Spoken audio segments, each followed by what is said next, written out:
Let's get into kind of the nuts and bolts of this standard. You said substantial change in circumstances affecting the welfare of the child and best interest. So what does that mean? So Michael, tell us the best that you can, and let's maybe everybody chime in and give some examples. What does a substantial change in circumstance affecting the welfare of the children mean? Well, the answer is it depends. And also on Romano, I don't think that Romano really much changed anything in a practical sense, because, and in fact, Romano doesn't expressly, I guess, overrule Truax, because they said you just misunderstood Truax. Truax actually never abandoned the premise of res judicata, which, so from a practical standpoint, when you're the movement trying to modify custody, if nothing has really changed, even though Truax kind of gave the judges green lights to set proceedings, inherently judges are not going to be keen to revise custodial situations when there hasn't been changes, regardless of what they had. That's just kind of the practical way things worked from my experience.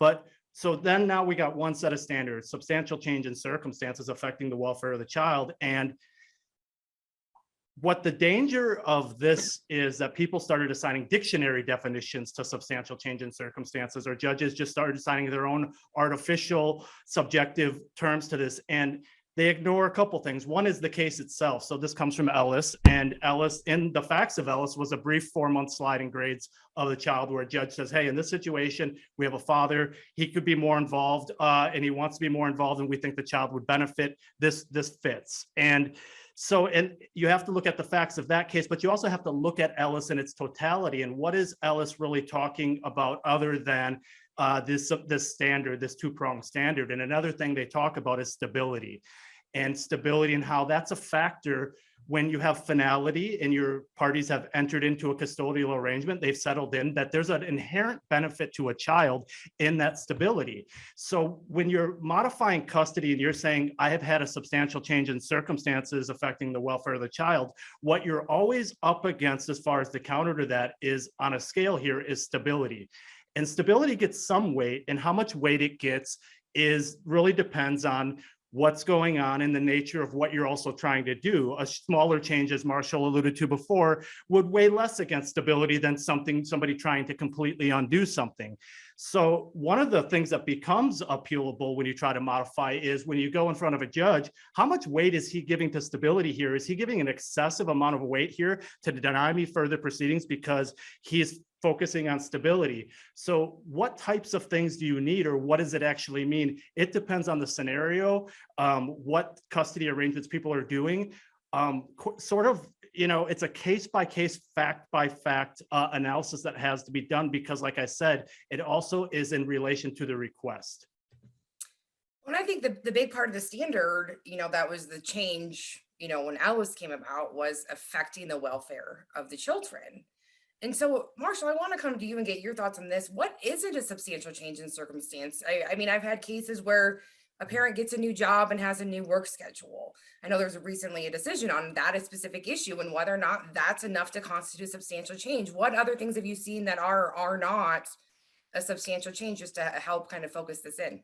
Well, there's an endless list of fact scenarios. And the way I usually explain it to a prospective client is that classic definition from the United States Supreme Court about the definition of obscenity, where they say, well, I really can't define it for you, but I know it when I see it. And it really is that for a substantial change in circumstance. It is relative to the facts of the case. There's 100 specific examples, and some of the cases are published and some of the cases are unpublished and not citable. For instance, the one you were just alluding to, a change in work schedule may be sufficient as a change in circumstance if it affects the welfare of the child. That was the big change from the earlier standard, Murphy, to the later standard, Ellis. Previously, you only had to show a change of circumstance. Now that change of circumstance has to affect the child, not just the parents. So that was the big change when we adopted the Ellis standard. There's a case that says that simply one parent moving from a remote location to the location where the child and the custodial parent lives is not a substantial change in circumstance by itself. But, it's a matter of, to some degree, we're dealing with a matter of lawyering, because if you're a lawyer and you've got a change of events, it's not terribly difficult with a little bit of effort to properly frame how that change in circumstance affects the welfare of the child. So to some degree, you're dealing with lawyer competence. Of course, in Nevada, more than 50% of people are self-represented, and therefore they may not know what to say or what to do.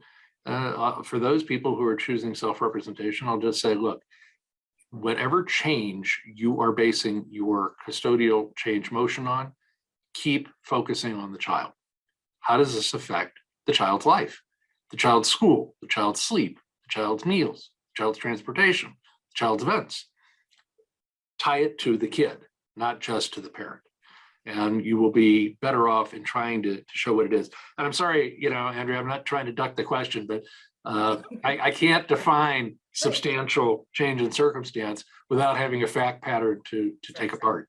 Well, I think that's the point. And I think you guys both did a great job of getting that across, is every case is fact specific. And it's really about articulating that to the judge, especially if you're representing yourself as the lawyers. That's our job. Exactly. Right. That's our advocacy. And that's where it comes in. And I think to add to Michael's point, I mean, stability definitely is a big part of it. And then how do you balance that with the scenario you described, Mike or Marshall, where they are moving it back, right? Let's say they were gone, and how do you balance the relationship with the parent versus the stability of the child? And I think those are the issues the judges face every day when they have these cases.